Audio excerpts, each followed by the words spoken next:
Hello everyone, मैं हूं जसकरण सिंह और आज हम डिस्कस करने वाले हैं कोड फोर्सेस अराउंड 864 के ए टू डी प्रॉब्लम्स।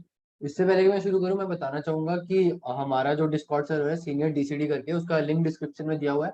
अगर आप इन डिस्कशन में शामिल होना चाहते हैं, आप वो ज्वाइन कर सकते हैं। इसके अलावा हमारी एक वेबसाइट भी है AskSenior.in, आप वो भी विजिट कर सकते हैं।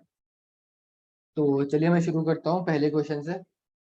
पहला क्वेश्चन है कि एक रेक्टेंगुलर मेज दे रखी है n/m साइज की, n rows and m column, और एक R, C सेल है जो बताता है कि R रो फ्रॉम टॉप और CH कॉलम फ्रॉम लेफ्ट पे जो सेल है वो है R, C पे। एंड ऐसा भी है कि दो सेल एडजेसेंट है अगर वो कोई भी एज शेयर करते हैं, और एक path path the sequence of adjacent empty cells. मतलब अगर हमें कोई पाथ बनाना है तो ऐसे लाइक एडजेसेंट सेल्स होगा, ऐसे अगर आप डायग्राम देख रहे हो ना, ऐसे ऐसे कुछ होगा। लाइक ये एडजेसेंट सेल्स है साथ वाले, तो ऐसे ही जाना पड़ेगा, ऐसे नहीं जा सकता, कॉर्नर कॉर्नर बाय कॉर्नर नहीं जा सकता बेसिकली। तो लाइक अगर इसको पाथ बनाना है तो ऐसे ऐसे जा सकता है बेसिकली। तो ये है पाथ। और हमें बताना है लाइक कितने मिनिमम, एक्चुअली हम ऑब्स्टिकल लगा सकते हैं किसी भी सेल पर। तो कितने मिनिमम नंबर ऑफ ऑब्स्टिकल लगाकर हम ऐसा कर सकते हैं कि x1 से x2 तक कोई पाथ ही ना हो। लाइक अगर ये है x1 और ये है x2, इन दोनों के बीच में कोई पाथ ना हो। मतलब उनके बीच में पाथ कैसे हो सकता है, ऐसे ऐसे हो सकता है, ये वाला हो सकता है, ये वाला हो सकता है, ये वाला हो सकता है। तो अगर आप देखोगे यहाँ पर चार ऑब्स्टिकल लगाए हैं, यहाँ यहाँ यहाँ यहाँ, और यहाँ पर चार ऑब्स्टिकल लगा दिए, तो इससे फिर यहाँ पर जा नहीं पा रहे हैं। तो हमें वही देखना है कि ऑब्स्टिकल कहाँ कितने सेल्स पे लगाना है, मिनिमम कम से कम यूज करना है ऑब्स्टिकल। तो इसका एक्चुअली बहुत ही सिंपल सा सॉल्यूशन ये है कि अगर मैं इस वाले सेल के सारे एडजेसेंट वालों पर ऑब्स्टिकल रख दूं, तो इसके बाहर तो जा ही नहीं पाएगा। या फिर इस सेल के एडजेसेंट पे सब पे रख दूं तो इसके बाहर तो मतलब यहाँ पर आ ही नहीं पाएगा कोई। बात यह है ऐसा हम क्यों कर रहे हैं, क्योंकि जैसे ये आगे आगे जाता है तो एक्चुअली सेल्स बढ़ने का चांस होता है बेसिकली। अगर ये आगे जाता है पाथ में, मतलब मान लो इधर गया, इस साइड गया, हमने इसको पूरी तरह से ऑब्स्टिकल ऑब्स्टिकल से कवर नहीं किया, तो हमें हो सकता है कि फिर इसके दो कवर करने पड़े। मान लो ये यहाँ पर जाता है, तो हमें ये दो कवर करने पड़ेंगे, और इसके तीन तो कवर करने पड़ ही रही है, क्योंकि ये इस साइड जा रहा है ना, 1 2 3, और ये दो पांच हो जाएगा। जबकि ज्यादा से ज्यादा आंसर चार हो सकते हैं, क्योंकि चार ही एडजेसेंट सेल्स होते हैं किसी भी सेल के। Bro, what if we keep adjacent to destination path? What do you mean? I am not getting your question. जिसने चैट पे लिखा है, लाइक अच्छे से बता सकते हैं क्या क्वेश्चन है तुम्हारा?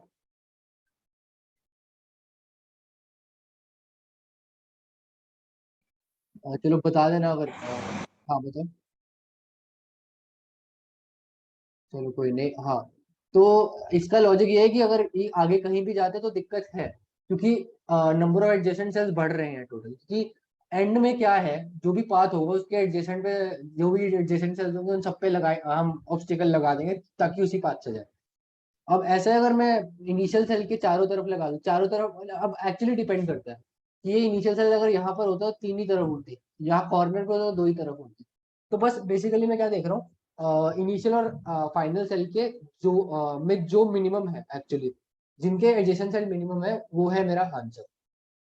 तो लाइक एल्गोरिथम बहुत ही सिंपल सा है। तो मैं क्या कर रहा हूँ एक्चुअली मैं, हाँ, तो मैं x1 x2 के लिए देख रहा हूँ पहले, तो सॉरी x1 y1 के लिए देख रहा हूँ पहले। तो इसके लिए क्या है answer, and answer equals initially तो अभी जीरो है, मैं बस ये चेक कर रहा हूँ एडजेसेंट क्या क्या है। तो if x1 is less then n, answer plus plus, if x1 is greater than 1। इसका लॉजिक यही है कि अगर तो लाइक लास्ट रो पर नहीं है तो एक्चुअली उसके ऊपर वाला सेल पॉसिबल होगा, एडजेसेंट मतलब एडजेसेंट सेल उसके ऊपर वाला तो होगा ही। और अगर पहली रो नहीं है तो भी नीचे वाला एडजेसेंट सेल होगा। तो ये सिमिलरली y1 के लिए भी करूंगा। If y1 is less then n, m actually शायद n/m है ना, तो m, तो मैं आंसर प्लस प्लस। और if y1 is greater then 1, answer plus plus. तो बस मैं यही सेम चीज, ये आंसर वन मान लो चाहे, तो सेम चीज मैं x2 y2 के लिए करूंगा, और ये जो आंसर है उन दोनों का मिनिमम ले लूंगा। कुछ भी नहीं है इस क्वेश्चन में। अगर आप एग्जाम्पल भी देखो, लाइक पहला एग्जांपल ही देख लो। पहले एग्जांपल में देखोगे तो इसके 4 एडजेसेंट, इसके भी 4 एडजेसेंट, दोनों का मिनिमम क्या हुआ, 4 4। अब नेक्स्ट एग्जांपल देख लो, 1,1 2,3। तो 1,1 के कितने एडजेसेंट है, 2 ही तो है। तो एक्चुअली 2 से मिनिमम आंसर 2 हो सकता, 2 ही हो सकता है, उससे कम तो होने नहीं वाला है, तो आंसर 2 ही है। अब यहाँ पर 5,1 और 3,6 लिए, तो दोनों के एक मिनट, 5,1, हाँ। तो 5,1 के 3 एडजेसेंट चले, क्योंकि ये पहली रो है, तो आंसर 3 हो गया। इसके तो 4 है, क्योंकि ये बीच में आता है। तो बेसिकली यही है इसका लॉजिक। किसी को कोई डाउट हो तो बताओ, नहीं तो मैं नेक्स्ट क्वेश्चन पर मूव ऑन करता हूँ। तो ये है मेरा हमारा नेक्स्ट क्वेश्चन।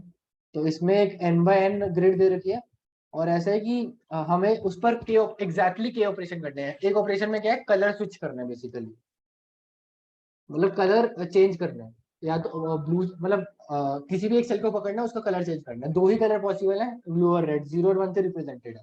तो या तो 1 कलर होगा या फिर 2 0 होगा, तो हमें के ऑपरेशन में हर बार चेंज करना है।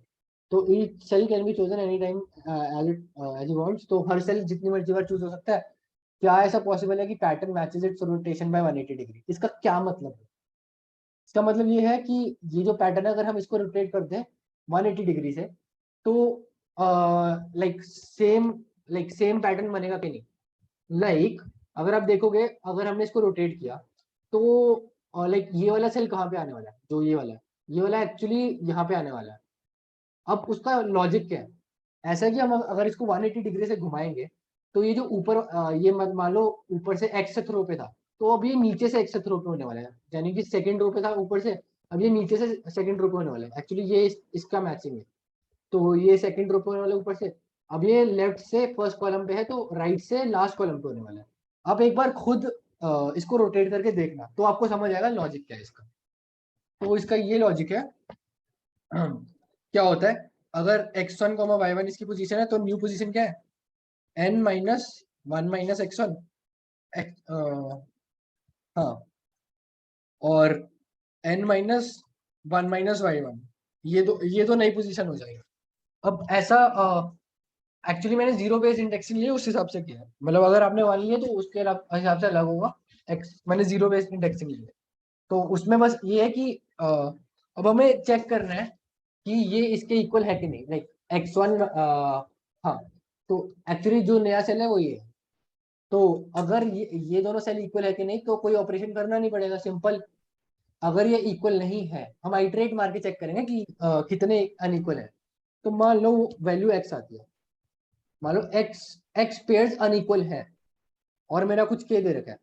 अब मान लो एक्स पेयर्स अनइक्वल है, तो अगर तो ऐसा सबसे पहले मैं क्या करूंगा, के ऑपरेशन है ना, तो के माइनस इक्वल टू एक्स करूंगा। वैसे अगर इफ के इज लेस देन एक्स, तो फायदा नहीं है, क्योंकि के ग्रेटर देन इक्वल टू होना चाहिए, तो आंसर नो है। अगर k is less than x, k is greater than equal to x, ये तो पक्का ही है ना। अब इसके बाद क्या करूंगा मैं, इसके बाद ऐसा रहेगा कि जब के माइनस इक्वल टू एक्स किया, अब मुझे जो बाकी बचे ऑपरेशन है, वो इस तरह से करना है कि अभी भी सिमेट्रिक ही रहे। अब अगर मैं किसी सेल पे करता, तो उसके सिमेट्रिक सेल पे भी करना ही पड़ेगा। तो हर बार 2 ऑपरेशन लग रहे हैं, पर क्या हमेशा जो सिमेट्रिक सेल है वो अलग है कि नहीं, लाइक x1 y1 इसके इक्वल ना है, मतलब इक्वल है कि नहीं, वो किस पे डिपेंड करता है, एक्चुअली n पे डिपेंड करता है। अगर n ऑड है ना, तो ऐसा एक सेल हमेशा रहेगा जो अपने लाइक रोटेट होने के बाद उसी पे आएगा। तो फर्क नहीं पड़ता उसको जो मर्जी कलर दो, क्योंकि वो अपने इक्वल तो हमेशा रहेगा ना। तो बस हमें ये चेक करना है, अगर n एल्स वाली कंडीशन में, if n modulo 2, like n is equal to odd, then तो हमेशा ये ऐसा आएगा। एल्स एल्स क्या होगा, अगर अब देखना है, लाइक अगर n ऑड था तो ठीक है, अगर n इवन है तो हर बार सिमेट्रिक देखना पड़ेगा। तो हमें बस ये देखना है, if k modulo 2 is equal to 0, yes, else no. बस ये है इसका सिंपल सा एल्गोरिथम। किसी को कोई डाउट हो तो बताओ। और एक अगर मैं एग्जांपल भी समझाऊं, तो पहला एग्जांपल देखोगे, तो इसमें सिर्फ जो 2,2 एक्चुअली जीरो बेस इंडेक्सिंग करो, तो 2,2 वाला 1 है, और वो 1,1 वाले से सिमेट्रिक है। तो हमें एक ही ऑपरेशन लगेगा, बट यहाँ पर के 0 है तो नो आएगा। सिमिलरली बाकियों में भी हो जाएगा सेम एल्गोरिथम से। किसी को कोई डाउट हो तो बताना, नहीं तो मैं नेक्स्ट क्वेश्चन पर मूव ऑन करता हूँ।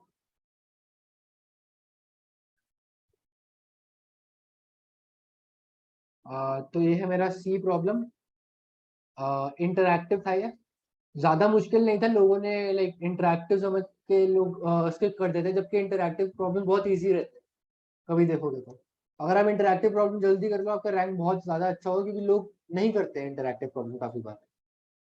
अब देखो इसमें क्या था, इसमें एक n/m साइज का चेस बोर्ड दे रखा है, और एक सेल दे रखा है R, C। उस सेल पर किंग है बेसिकली। अब हमें ये एक्चुअली हम क्या कर सकते हैं, हम कोई एक सेल उठा सकते हैं, और हमें जो इंटरैक्टर है ना, वो लाइक जो सामने वाला जज है, वो हमें वो भेजेगा कि किंग को कितने minimum number of operation, minimum number of move रखते हैं उस सेल पे पहुंचने में।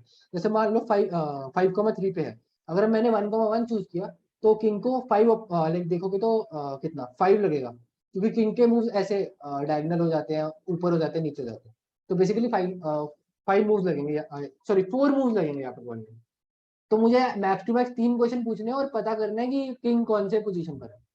यहाँ पर n और m 10⁻9 तक दे रखा है, ठीक है। तो एक्चुअली बहुत ही सिंपल क्वेश्चन है, बहुत बिल्कुल मुश्किल नहीं है। मैं समझाता हूँ कैसे।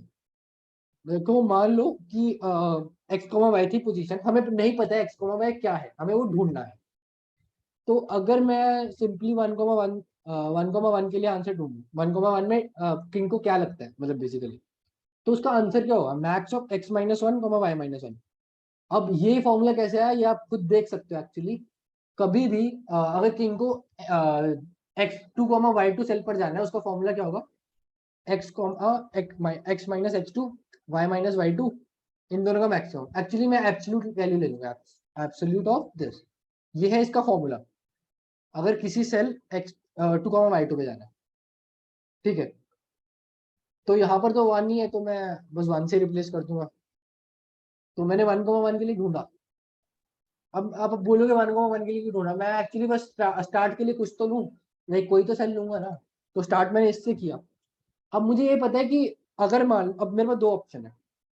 देखो, अगर इफ मैक्सिमम वाला x, लाइक x डायरेक्शन से मैक्सिमम आया, लाइक x-1, इफ लाइक दो कंडीशन है, इफ x-1 इक्वल, यहाँ पे मैं कुछ वैल्यू देता हूँ int k equals to this, if x-1 equals to k, अगर ऐसा है। और दूसरी कंडीशन है if x-1 not equal to के, अगर x-1 के इक्वल नहीं है तो y-1 इक्वल हो जाएगा, है ना। ये मतलब दो ही पॉसिबिलिटीज है। अगर ये वाली कंडीशन होती है, अब मैं एक्चुअली क्या करूंगा, अगर तो ऐसा है कि x-1 इक्वल टू के, लाइक ये मैक्सिमम के इक्वल है, लाइक x डायरेक्शन में मैक्सिमम मिल रहा है, तो मैं अगर इस 2,1 पे फाइंड करना चाहूंगा, लाइक अगर मैं 2,1 पे फाइंड करना चाहूंगा, तो क्या है, मेरा आंसर कम होना चाहिए कि नहीं। एक्चुअली वो हम डिपेंड करता है कि वो y-1 के इक्वल है कि नहीं। तो एक्चुअली मैं यहाँ पर थोड़ा लाइक थोड़ी चेंजेस करना चाहूंगा, जिससे मेरे को दिक्कत ना हो। लाइक अगर मैं यहाँ पर y रखूँ, y is not equal to k, एक ये कंडीशन है। और यहाँ पर ये कर दूं, एक मिनट, हम एक मिनट, हाँ सॉरी, मैं दो, इफ y-1 इक्वल्स टू के एल्स, एक तो ये कंडीशन है। अगर ऐसा है कि y-1 इक्वल्स टू के है, तो इसका मतलब ये है कि x को मैं लाइक मैं मतलब x से मेरे को फर्क नहीं पड़ता बेसिकली, क्योंकि y-1 मैक्सिमम है लाइक अभी के लिए। तो मैं क्या करूंगा, अगर मैं 2,1 पे आंसर ढूंढने का ट्राई करूं, तो ऐसा क्या ऐसा होगा कि x से तो कम ही हो रहा है डिस्टेंस बेसिकली, और y के लिए सेम है। तो जो k होगा, जो नया k होगा, लाइक l होगा basically, l equals to max of, basically मैं ये कैलकुलेट कर रहा हूँ, l equals to max of x-1, sorry x-2, y-2। तो ये है। अब अगर तो y मैक्सिमम था, लाइक k है, तो l अभी भी इक्वल टू k ही रहने वाला है ना। l तो अभी भी इक्वल टू k रहेगा कि नहीं, अगर ये कंडीशन है। और अगर ये वाली कंडीशन थी x-1 इक्वल्स टू k, हाँ x minus one equals to k है, लाइक एक्चुअली मतलब x माइनस वन मैक्सिमम है, तो 2,1 करने पे l एक्चुअली कम होगा। तो मैं एक्चुअली दो ही कंडीशन है, तो मैं सीधा चेक कर लूंगा ना, if l equals to K, तो क्या है, एक्चुअली मुझे कॉलम मिल गया बेसिकली यहाँ पर। मैं एक्चुअली इंट आर कॉमा सी रो और कॉलम के लिए रख रहा हूँ, इंट आर कॉमा सी। तो मुझे अभी ये मिला कि कॉलम क्या है, तो कॉलम है k प्लस वन। के प्लस वन क्यों, क्योंकि ये वाली कंडीशन ट्रू है। अगर l इक्वल्स टू के है तो ये वाली कंडीशन ट्रू है, तो k equals to Y plus one, sorry Y minus one equals to K. तो अगर मुझे y निकालना है तो k plus one equals to Y आ जाएगा, मतलब c। और एल्स अगर दूसरी कंडीशन क्या होगी कि l इक्वल्स टू के माइनस वन, एक दो ही तो कंडीशन है, तो एल्स वाले में ले लेंगे। तो क्या होगा, तो रो इक्वल्स टू के प्लस वन, तो मतलब वो x के लाइक वो x से डिराइव हो रहा था बेसिकली मैथ्स। तो मुझे यहाँ पर कॉलम मिल गया, यहाँ पर रो मिल गई। अगर मेरे पास कॉलम है तो मैं क्या रो फाइंड कर सकता हूँ? हाँ बिल्कुल।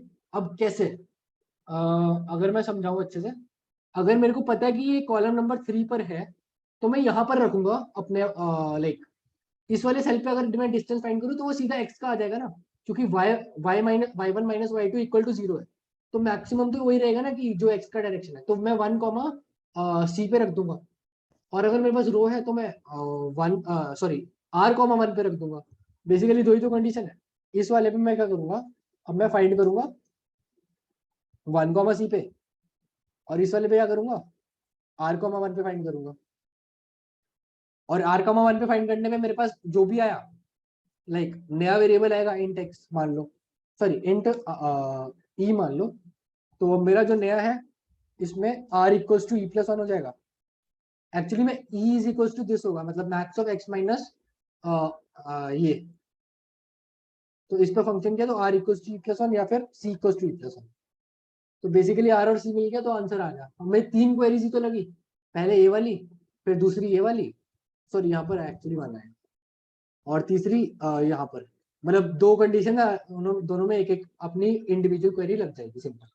अब दिक्कत ये है कि अगर आप कंस्ट्रेंट्स देखोगे तो क्या है, R is greater than equal to one, sorry N is greater than equal to one और M is greater than equal to one. Like ये दोनों वन भी तो हो सकते हैं। अगर ये वन हो गए, लाइक एन अगर वन हो गया, तो दिक्कत ये है कि अगर मैंने टू कॉमा वन लिख दिया तो इनवैलिड क्वेरी हो जाएगी, मेरा आंसर रॉन्ग आ जाएगा फालतू में।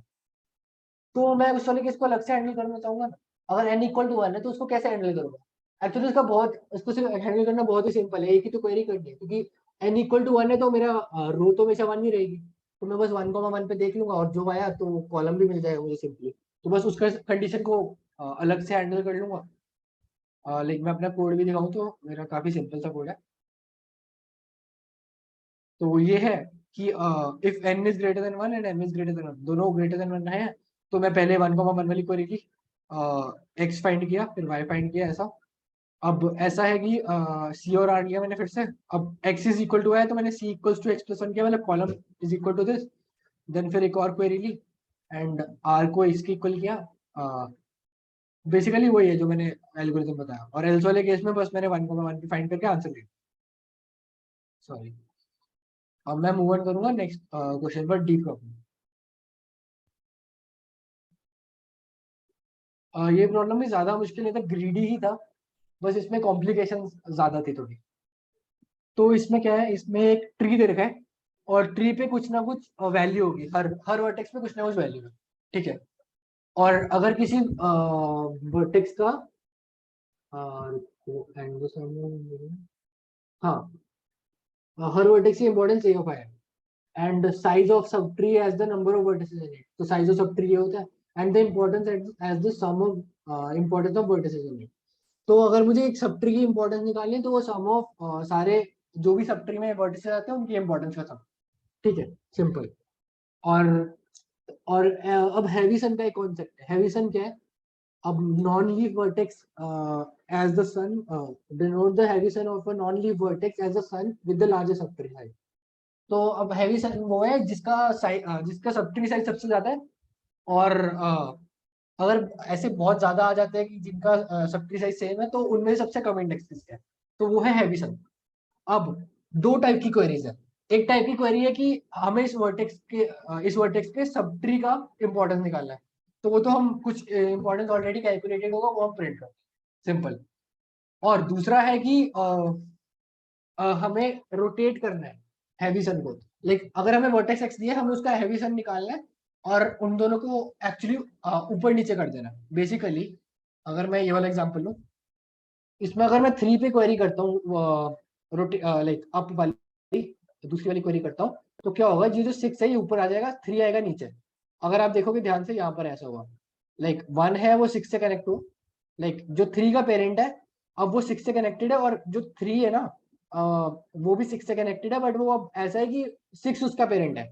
अगर आप देखोगे अब 3, द थिंग इज जो 6 का पूरा सब ट्री था अब वो 1 का चाइल्ड बन गया बेसिकली। और जो 6 के सब ट्री में अब 3 का जो सारा वो सब ट्री था वो भी आता है अब, और 3 के सब ट्री में से 6 वाला सब ट्री पूरा रिमूव हो चुका है। तो बेसिकली ये सिंपल सी ये चीजें हैं, अब इनको हैंडल कैसे करना है वो देखना है, सिंपल। अब सबसे पहले तो मैं प्री कैलकुलेशन करूंगा सारी चीजों की, लाइक सबकी इम्पोर्ट सारे सब ट्री की इंपॉर्टेंस क्या और number of vertices in each sub tree के, वो मैं डीएफएस से कैलकुलेट कर लूंगा, बहुत सिंपल होता है इंपॉर्टेंस कैलकुलेट करना और नंबर ऑफ सब ट्रीज कैलकुलेट करना। लाइक अगर मैं कोड दिखाऊं तो बाकी सब चीज, हाँ ये देखो, लाइक एस एस मेरा स्टोर कर रहा है number of vertices in a subtree. तो ये एल से कैलकुलेट होता है हर वर्टेक्स पे s of i equal to 1 और s of i plus equal to S of u, मतलब हर चाइल्ड का सब ट्री का जो भी जितने भी सब ट्री में नंबर्स थे उनका ऐड हो गया। और इंपॉर्टेंस का भी सेम ही फॉर्मूला है basically, importance of i is equal to a of i actually initial array है, और importance of i plus equal to importance of u. तो ये दो चीजें हैं, ये ऐसे कैलकुलेट होगी। अब अब मुझे ये चाहिए कि मुझे हैवी वर्टेक्स स्टोर करना है, सॉरी हाँ हैवी चाइल्ड सन कैसे पता लगेगा किसी भी वर्टेक्स का। मैं एक्चुअली उसके लिए सारे चाइल्ड में चेक करूंगा, पर सारे चाइल्ड में चेक करूंगा तो मेरा टाइम कॉम्प्लेक्सिटी ज्यादा हो जाएगी। मुझे लाइक फास्ट चेक करना, जल्दी से जल्दी कैसे चेक करूँ, लॉग एन में कैसे करूँ। तो मैं एक सेट यूज करूंगा, सेट में क्या स्टोर करूंगा, पेयर स्टोर करूंगा, पेयर ऑफ सब ट्री साइज एंड उसका इंडेक्स, क्योंकि दोनों चीजें मैटर करती है। अगर सब ट्री साइज सेम है तो जिसका इंडेक्स कम हो वो मैटर करेगा। तो मैं x of actually vector of set of pair बना रहा हूँ, vector of set of pair x of n plus one, मतलब हर एक वर्टेक्स के लिए एक सेट है, हर एक वर्टेक्स के लिए मतलब एक सेट है बेसिकली, वेक्टर ऑफ सेट। तो मैं हर एक वर्टेक्स के लिए बस इंसर्ट करूंगा जो भी उसके चाइल्ड है उसका सब ट्री, लाइक वो क्या कहते हैं सब, like number of vertices in sub tree का माइनस, माइनस क्यों कर रहा हूँ, एक्चुअली मैं माइनस इसलिए कर रहा हूँ ताकि जो सबसे छोटी वैल्यू वो मुझे बिगिन से मिल जाए, मतलब सबसे पहले, सॉरी सबसे बड़ी वैल्यू वो बिगिन से मिल जाए। एक्चुअली माइनस इसलिए भी करना है क्योंकि जो प्रायोरिटी है ना, जो पेयर की प्रायोरिटी होती है वो कैसे होती है, पहला जो जो पहला वाला नंबर है वो बड़ा है कि छोटा है, जो बड़ा वाला है वो बाद में जाएगा और छोटा वाला पहले आएगा। तो मैंने एक्चुअली जो सबसे बड़ा वाला है वो सबसे पहले आ जाए इसलिए मैंने माइनस लगाया। और अगर ये सेम है तो ऑब्वियसली प्रायोरिटी इसको दी जाएगी, तो जो जिसका इंडेक्स छोटा होगा वो आ जाएगा, तो मैंने इसमें इंडेक्स स्टोर कर दिया नेक्स्ट पे। और मैं इस डीएफएस में क्या करूँ, पेरेंट भी स्टोर करूँ क्योंकि पेरेंट स्टोर करना ही बहुत इंपॉर्टेंट। अब मेन चीज आती है सेकंड क्वेरी, फर्स्ट क्वेरी में तो मैं सिंपली देखूंगा, अगर फर्स्ट क्वेरी है तो मैं सीधा लाइक इंपॉर्टेंस प्रिंट कर दूंगा। सेकंड क्वेरी में बहुत सारी चीजें हो रही है। अब अगर तो उसका सेट साइज 0 है, इसका मतलब ये है कि उसका कोई लाइक हैविसन है ही नहीं है, मतलब उसका कोई भी चाइल्ड नहीं है, तो मैं कंटिन्यू करूंगा। एक्चुअली क्वेश्चन में भी मेंशन्ड है, अगर वो लीफ है तो कुछ मत करो, इग्नोर करो। अगर नहीं है तो मैं एक्चुअली क्या करूंगा, हैविसन निकाल रहा हूँ, इंट जो सी है ना वो मेरा हैविसन बता रहा है। तो x dot are, x of R dot begin का जो सेकंड है वो है हैविसन, एक्चुअली इंडेक्स बताना है सेकंड, और इस सेट में जो सेकंड वाला है वो इंडेक्स है, तो बेसिकली ये है मेरा हैविसन। अब क्या होगा, अगर आप ध्यान से देखोगे importance of R minus equal to importance of C, एक बार मैं आपको अच्छे से समझाता हूँ क्या होगा।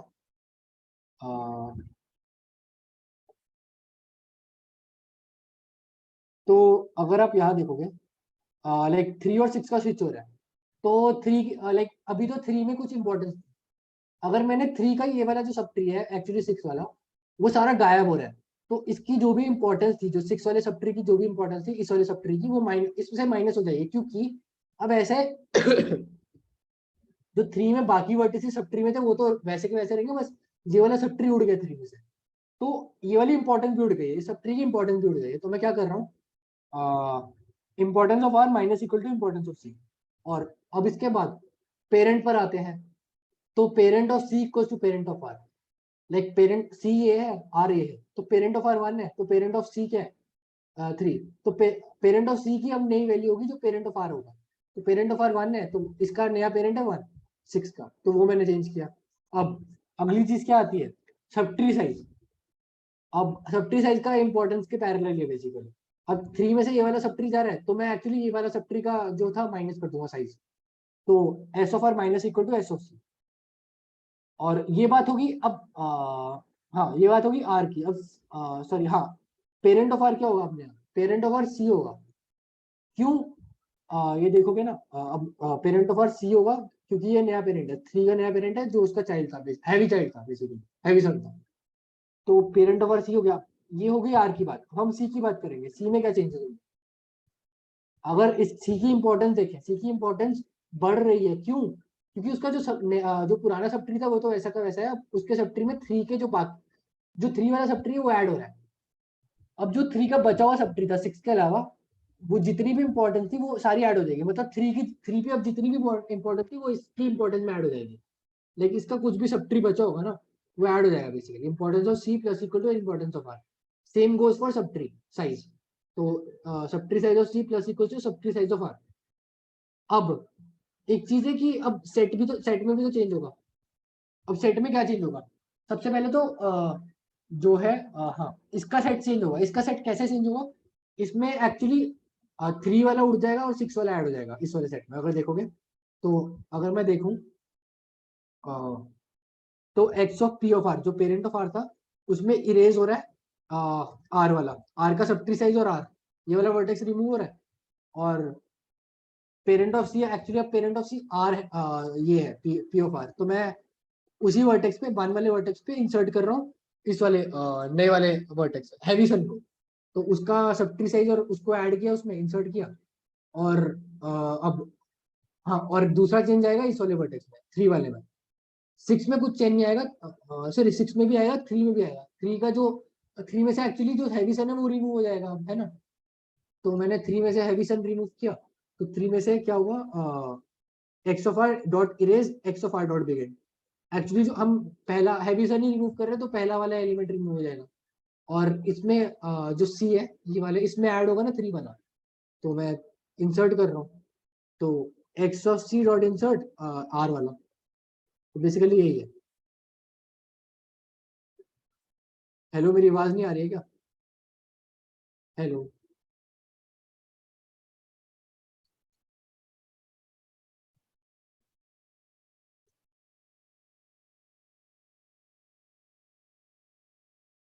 ओके ओके, तो हाँ, तो ये है इसका सॉल्यूशन। किसी को कोई डाउट हो तो पूछो। Like any doubt in this question, अगर नहीं है तो फिर like it's over from my side. तो ठीक है, like let's end the meet. Thank you guys. अगर आपको वीडियो पसंद आया तो आप सीनियर डीसीडी ज्वाइन कर सकते हो, उसका लिंक डिस्क्रिप्शन में दिया हुआ। अच्छा, can you explain the first, okay first question, okay I explain the first question again. तो फर्स्ट में क्या था, हाँ, एक्चुअली मैंने फर्स्ट का ये लॉजिक बताया कि जो भी पाथ है ना, ऐसा है कि मैं अगर पाथ में कहीं आगे जाता हूँ, लाइक सॉरी, हमें ऑब्स्टिकल्स डालने हैं ना बेसिकली। तो अगर मैं देखा जाए, अगर मैं कुछ पाथ लाइक सोच के रखता हूँ, तो द थिंग इज अगर मुझे इसी पाथ में रखना है, लाइक सारे लाइक मैं उसी पाथ में जाना है, तो मैं पाथ में जो भी सेल्स है उन सबके एडजेसेंट पे कुछ ना कुछ ऑब्स्टिकल रख दूंगा। तो मैं सोच रहा था कि जब मैं पाथ में आगे जाता हूँ एक्चुअली वो वर्टिसेस बढ़ते ही जा रहे हैं, like number of vertices which are adjacent बढ़ते जा रहे हैं। तो मैं ऐसा कर दूं कि जो पहला वाला वर्टेक्स है उसके एडजेसेंट वालों के सब पे डाल दूं, या फिर जो लास्ट वाले उसके एडजेसेंट वालों पे सब पे डाल दूं, तो मैं किसी एक पे भी पहुंच नहीं पाऊंगा। तो इसका लॉजिक यही है कि मैं स्टार्टिंग वाले के एडजेसेंट जितने भी सेल्स हैं वो, और जो लास्ट वाले एंडिंग वाले के एडजेसेंट जितने भी सेल हैं उन दोनों का मिनिमम बेसिकली आंसर है। ऐसा क्यों, क्योंकि अगर मैंने यहाँ पे एडजेसेंट पे डाल दिया तो आगे आगे कहीं जा ही नहीं पाएगा, यहाँ पे भी एडजेसेंट पे डाल दी तो आगे कहीं जा ही नहीं पाएगा। आंसर मैक्स टू मैक्स 4 होगा और मिनिमम 2 होगा, क्योंकि अगर ये कॉर्नर वर्टेक्स है तो इस पे 2 ही एडजेसेंट है, तो अगर यहाँ दोनों पे लगा दूं तो आगे जा ही नहीं पाएगा। तो बेसिकली इसका लॉजिक ये है कि नंबर ऑफ एडजेसेंट कितने स्टार्टिंग के और नंबर ऑफ एडजेसेंट कितने एंडिंग के, और दोनों का मिनिमम। तो समझ आएगा फर्स्ट वाला, जिसका भी डाउट था। अगर अभी डाउट है तो पूछ लो, कोई दिक्कत नहीं है। हाँ चलो सही है फिर, then thank you guys, let's end this now.